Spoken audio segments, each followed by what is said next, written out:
जय हिंद दोस्तों, जय हिंद बच्चों। राजनीति विज्ञान की क्लास में आपका स्वागत है।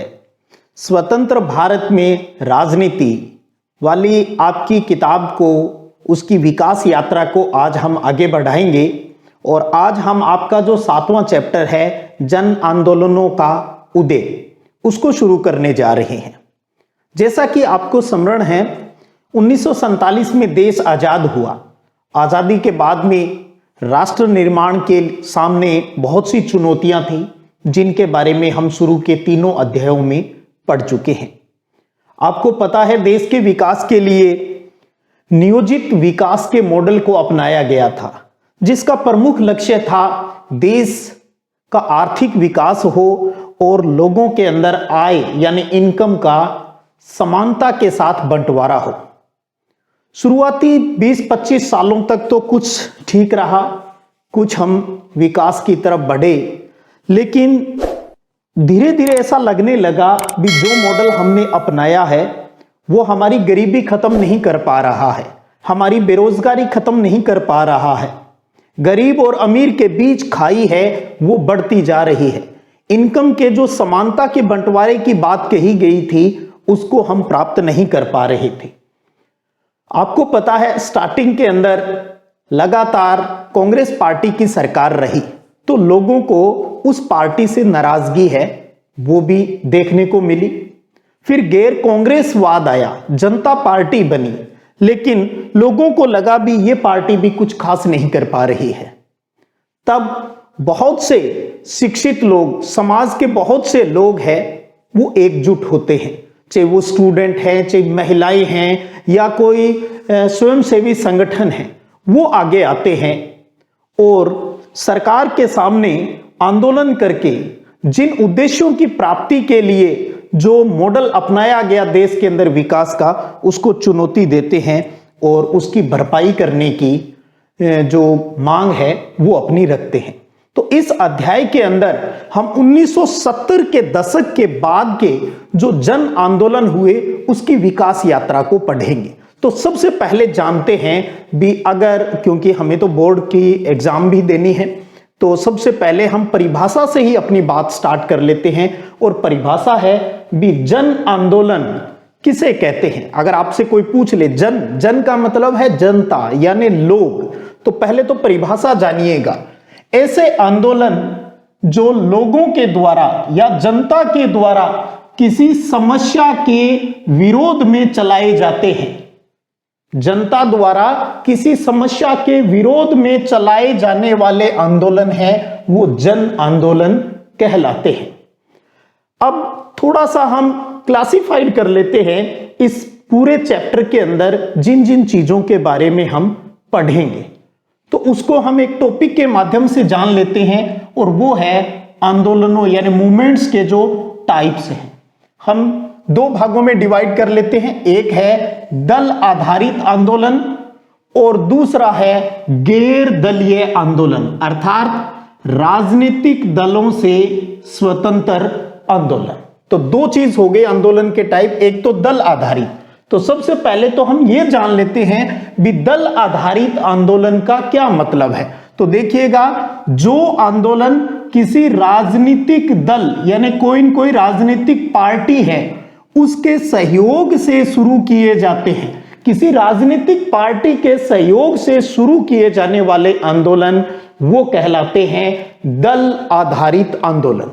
देखिएगा, हर पार्टी, जैसे एक एग्जाम्पल ले लेते हैं, वर्तमान में देश के अंदर बीजेपी की सरकार है, बीजेपी पार्टी की सरकार है, तो सीधी सी बात है जो विपक्ष की जो पार्टियां हैं, चाहे वो कांग्रेस है, चाहे कोई अन्य जितनी भी पार्टियां हैं, वो अब उस सरकार के खिलाफ किसी न किसी मुद्दे को लेकर जनता को साथ लेकर आंदोलन करती है।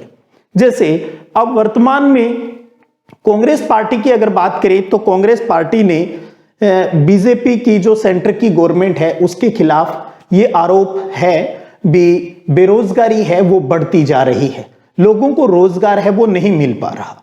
तो कांग्रेस पार्टी जनता को साथ लेकर विरोध प्रदर्शन करती है।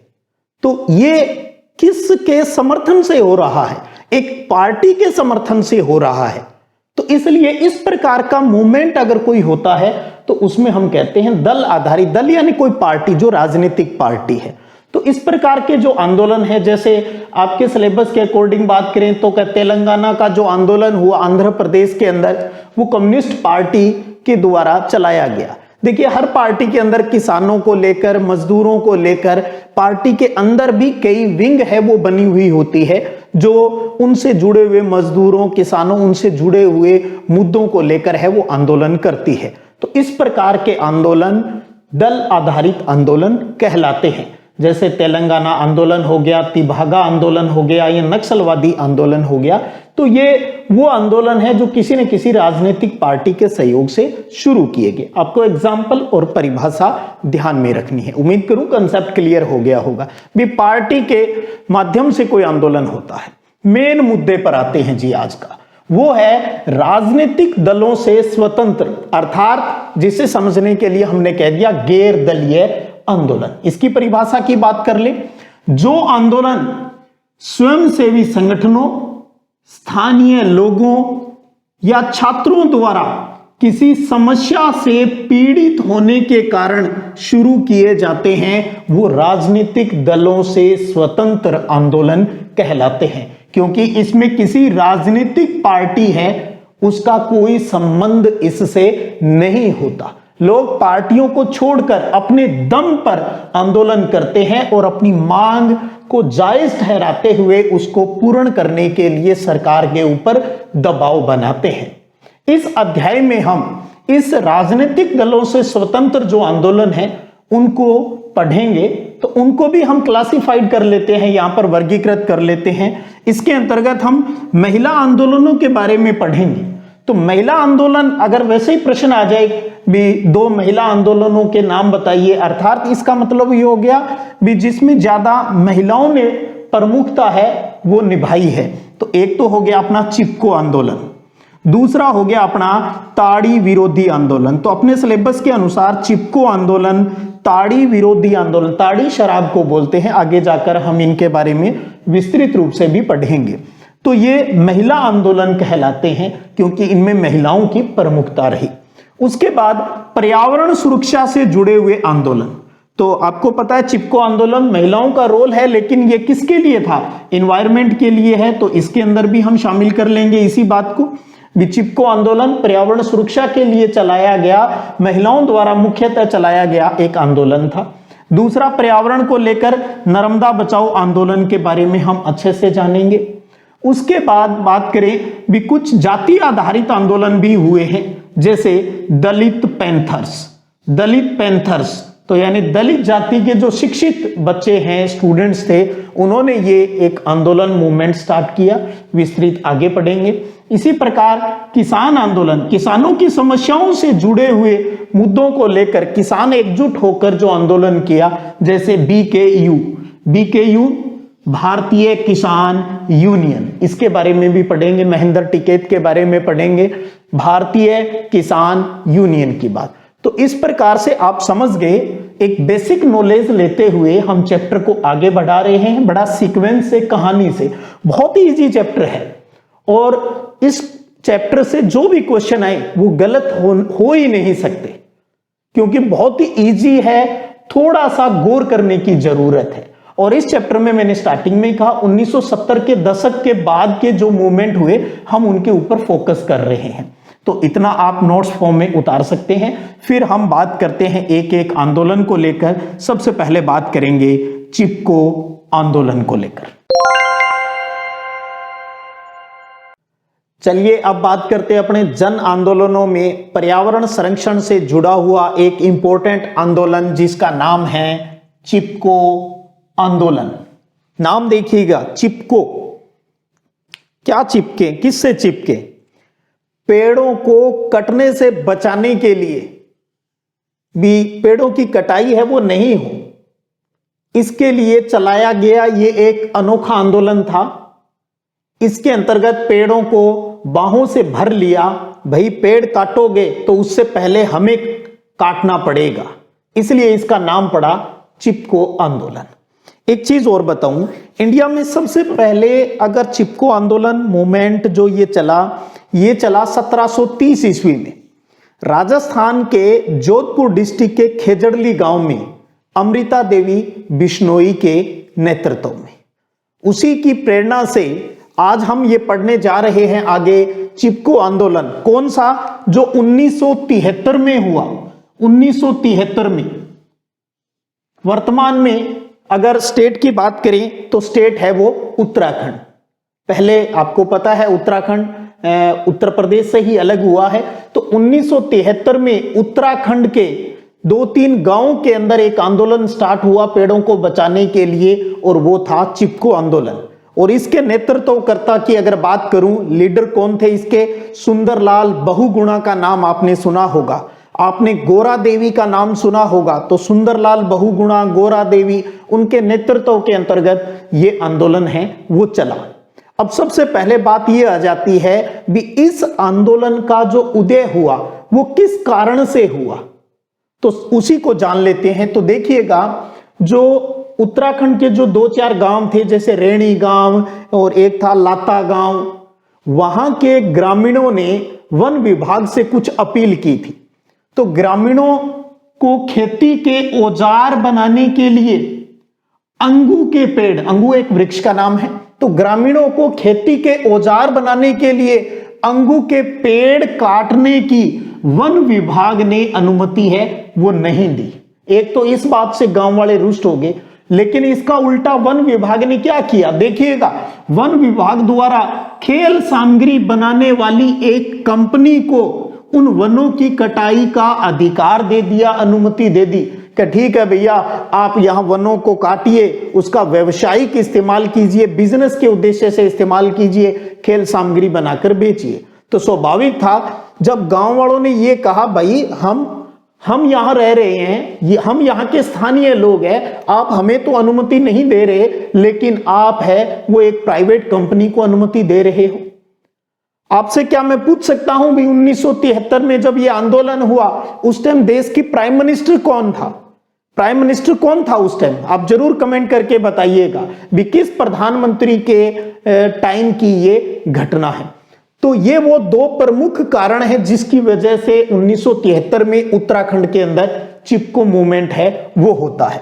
अब बात आती है, आंदोलन स्टार्ट कर दिया गांव वालों ने, उनकी प्रमुख मांग जो मुद्दे थे वो क्या थे? तो देखिएगा, पहला कि वन की कटाई का ठेका किसी बाहरी व्यक्ति को नहीं मिलना चाहिए, एक तो ये। दूसरा था जो स्थानीय लोकल लोग हैं उनको जल, जंगल, जमीन, 3 जय की बात आती है ना, जल, जंगल और जमीन, उस पर स्थानीय लोगों का ही अधिकार यानी नियंत्रण है वो होना चाहिए। तीसरी मांग थी कि सरकार छोटे उद्योगों के लिए कम कीमत की सामग्री है वो लोगों को उपलब्ध करवाए। चौथा कि उस क्षेत्र के पारिस्थितिकी संतुलन को हानि पहुंचाए बिना यहां का विकास होना चाहिए। यहां के इकोसिस्टम को, यहां के एनवायरनमेंट को नुकसान नहीं पहुंचाना है, उसको बिना नुकसान पहुंचाए है इस क्षेत्र का डेवलपमेंट है वो करना चाहिए। उसके साथ साथ न्यूनतम मजदूरी की गारंटी की मांग भी इस आंदोलन से जुड़े हुए लोगों ने की। इसके साथ साथ भूमिहीन यानी जिनके पास जमीन नहीं होती, भूमिहीन वन कर्मचारियों का आर्थिक मुद्दा भी यहां के लोगों ने इस मूवमेंट के माध्यम से है वो उठाया था। तो ये कारण हो गए, ये इनकी प्रमुख मांग हो गई इस आंदोलन की। आंदोलन चलता रहा और इसका परिणाम, रिजल्ट क्या रहा? रिजल्ट बड़ा ही सुखद रहा। सरकार ने 15 वर्षों के लिए हिमालयी क्षेत्रों में पेड़ों की कटाई पर रोक लगा दी। बहुत महत्वपूर्ण परिणाम। 15 सालों के लिए यह हो गया भी इस क्षेत्र में वनों की कटाई है वो नहीं हो सकती। और साथ में ही इस आंदोलन ने अन्य आंदोलनों को भी प्रभावित और प्रेरित किया, मोटिवेट किया। लोगों को प्रेरणा मिली भी इस प्रकार से, अगर हम स्थानीय लोग किसी मुद्दे के लिए एकजुट होकर अगर प्रयास करें तो सरकार को झुकना पड़ता है। तो इस आंदोलन ने दूसरे आंदोलनों को भी प्रेरित है वो किया। तो इस प्रकार से आपने चिपको आंदोलन के बारे में अच्छे से समझने की शायद कोशिश की हो। बहुत इंपॉर्टेंट है। ऐसे के ऐसे ही यही परिणाम, कारण, मांग आपकी बोर्ड परीक्षा में प्रश्न के माध्यम से भी पूछी जाती है। तो ये क्या, किस प्रकार का आंदोलन? पेड़ों की कटाई से बचाने वाला एक आंदोलन था, अर्थात पर्यावरण संरक्षण से संबंधित आंदोलन था। इस आंदोलन की एक सबसे बड़ी खास बात ये जरूर ध्यान रखिएगा छोटे प्रश्न के रूप में भी, कि महिलाओं की सक्रिय भागीदारी, गौरा देवी के नेतृत्व में महिलाओं की सक्रिय भागीदारी इस आंदोलन का एकदम नया पहलू था, एक अनूठा पहलू था। तो ऐसी की ऐसी लाइनें उठ के आ सकती है रिक्त स्थान के रूप में भी। तो महिलाओं की सक्रिय भागीदारी किस आंदोलन का एकदम नया पहलू था? तो वो था चिपको मूवमेंट, जो उत्तराखंड में 1973 में हुआ। क्यों हुआ, क्या मांग और क्या परिणाम रहा, वो हमने अभी समझा है। तो अब आप इसको नोट्स फॉर्म में उतारना चाहें तो उतार लीजिएगा, फिर अगले मूवमेंट की बात है वो भी कर लेते हैं।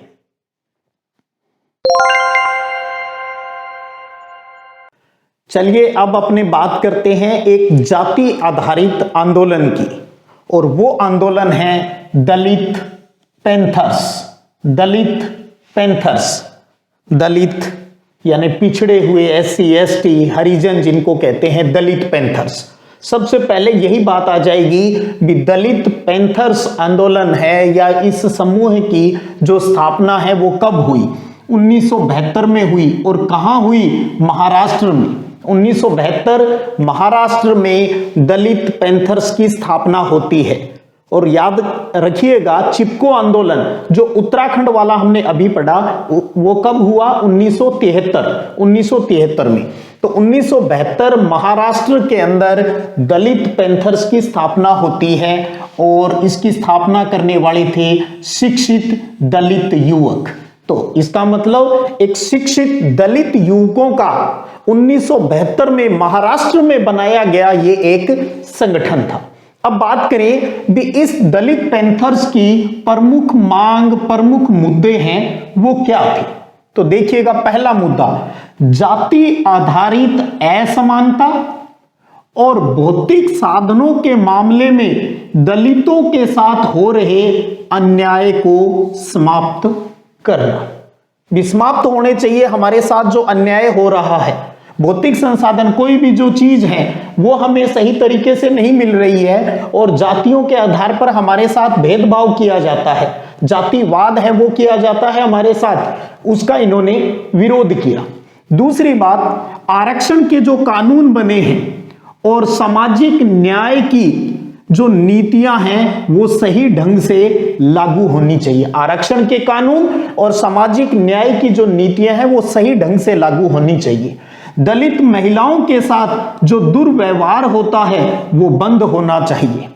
इसके साथ साथ मांग थी भी दलितों के सामाजिक और आर्थिक उत्पीड़न को रोकने वाले जो कानून हैं वो अधिक मजबूत होने चाहिए, ताकि लोगों में डर हो भी दलितों के साथ अगर कोई दुर्व्यवहार करेंगे तो उन्हें कठोर दंड है वो मिलेगा।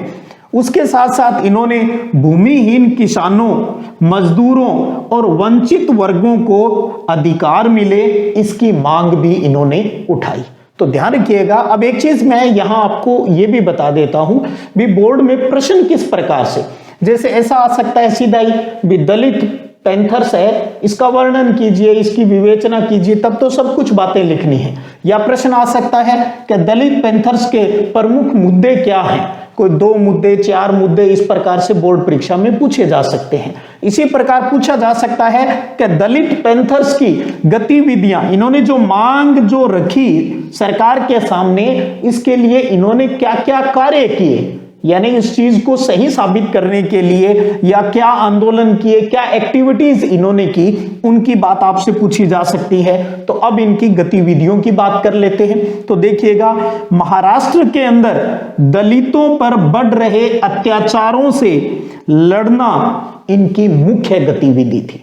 भी हमारे साथ जो जातिगत जो अत्याचार हो रहा है इसका इन्होंने विरोध किया, इसके लिए इन्होंने जो आंदोलन है वो किया। दूसरा कि भूमिहीन जो गरीब किसान थे, मजदूर थे या जो दलित थे, उनका संगठन बनाना और मंच प्रदान करना भी एक ऑर्गेनाइजेशन बना ली और उन्होंने अपना एक मंच भी यहां पर आकर इस मंच के ऊपर हम अपनी बात है वो साझा करें भी हमारी समस्याएं क्या है। इसके साथ साथ एक और प्रमुख गतिविधि है वो ये है भी जो दलित कवि थे, दलित कवियों ने साहित्यिक रचनाओं के द्वारा जातिगत अत्याचारों का विरोध किया, यानी सांस्कृतिक रूप से भी इन्होंने विरोध किया, यानी कविताएं लिखी दलितों को जगाने के लिए, अपने अधिकारों के बारे में जागरूक करने के लिए इन्होंने साहित्यों की जो रचना है, कविताएं हैं, उनका सहारा भी इन्होंने लिया। तो ये 3 प्रमुख इनकी एक्टिविटीज होगी। अब एक चीज यहां और इंपॉर्टेंट हो जाती है वो ये है भी जो दलित कवि है, बहुत से दलित कवि रहे हैं उस टाइम, लेकिन उसके अंदर आपके सिलेबस के अकॉर्डिंग अगर बात करूं तो एक प्रमुख कवि का जिक्र किया है, उसके बारे में भी बोर्ड परीक्षा में प्रश्न पूछा जा सकता है और वो नाम है नामदेव ढसाल। नामदेव ढसाल एक प्रमुख दलित कवि है। ये इनके बारे में अगर सामान्य बात करें हम तो ये एक मराठी भाषा के प्रसिद्ध कवि रहे हैं, महाराष्ट्र के अंदर मराठी भाषा के प्रसिद्ध कवि रहे हैं। इनकी एक कविता है गोलपीठ जो कि मराठी भाषा में लिखी हुई है।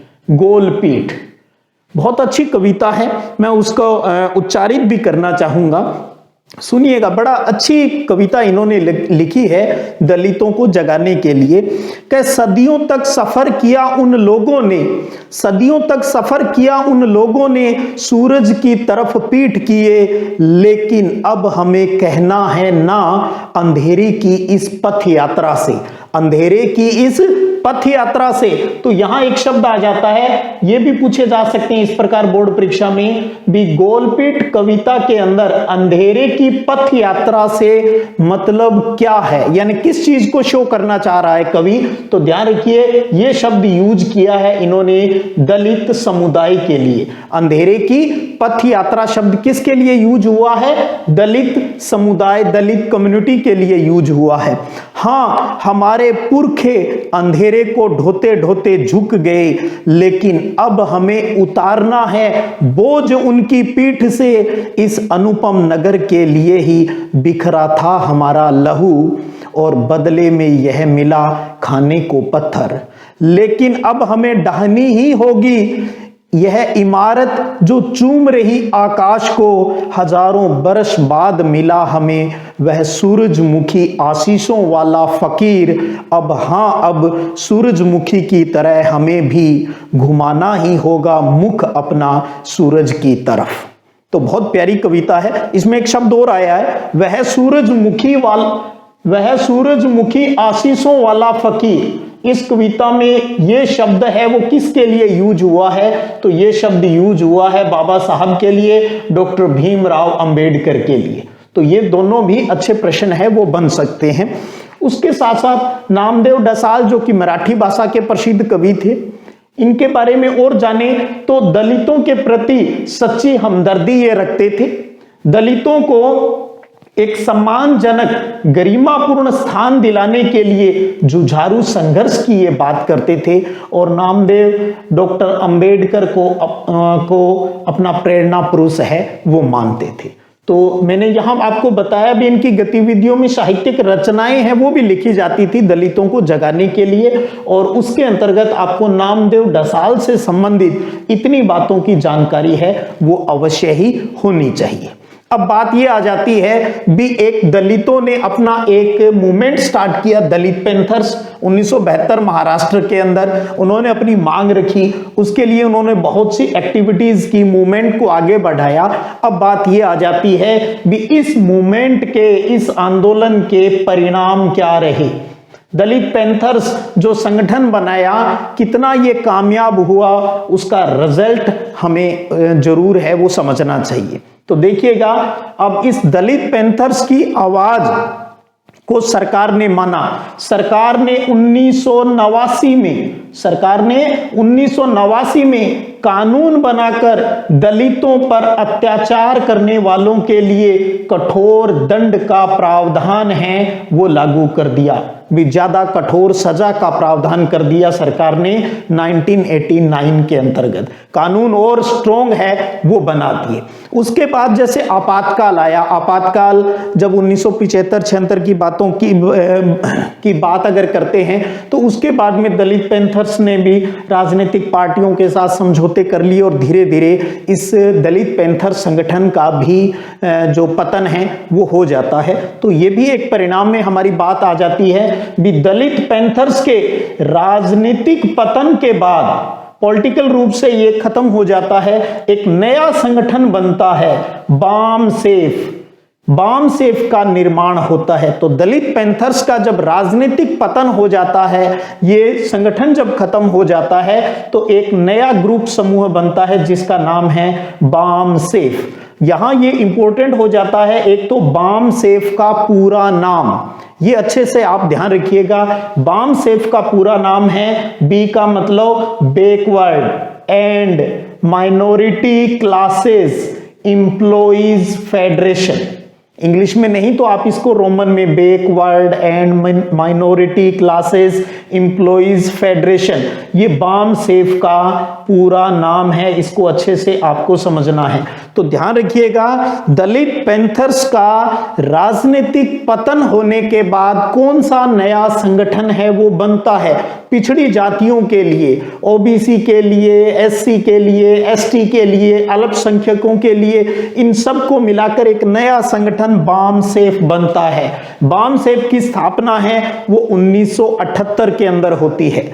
बाम सेफ दलित जातियों का एक राजनीतिक संगठन बन गया और यही जाकर बाद में धीरे धीरे वक्त बीतने के बाद एक नई राजनीतिक पार्टी बनती है। आपको ध्यान होगा बहुजन समाज पार्टी बीएसपी, जिसका चुनाव चिन्ह है हाथी, जो यूपी में मायावती आज वर्तमान में जिसकी मुखिया है। तो बहुजन समाज पार्टी का जो गठन होता है 1984 में कांशीराम के नेतृत्व में, वो भी बाम सेफ से ही निकला है बाद में। तो दलित पैंथर से निकला बाम सेफ और बाम सेफ से ही आगे जाकर एक नई पार्टी का उदयमान होता है, बहुजन समाज पार्टी 1984 में।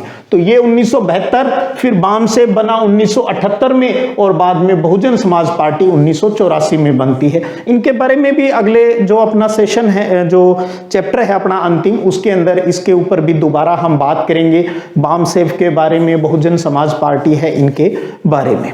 तो आज की इस वीडियो सेशन में आपने अच्छे से जन आंदोलन क्या है, जन आंदोलनों के क्लासिफिकेशन को समझा, दल आधारित और गैर राजनीतिक संगठन का जो हमारा मेन टॉपिक है उसके बारे में जाना, भी 1970 के बाद में देश में किस प्रकार से जन आंदोलन है वो सक्रिय हो गए, जिसमें फिर हमने चिपको आंदोलन को अच्छे से समझा 1973 में जो हुआ, और उसके बाद में दलित पैंथर्स को जो 1972 में एक संगठन है वो निर्मित हुआ, उससे जुड़ी हुई सारी बातें हैं वो आज हमने अच्छे से जानी है। उम्मीद करता हूं आप सब बच्चे इससे लाभान्वित हो रहे होंगे। अपना कमेंट जरूर छोड़िएगा। चलिएगा फिर मिलेंगे, तब तक जय हिंद जय भारत।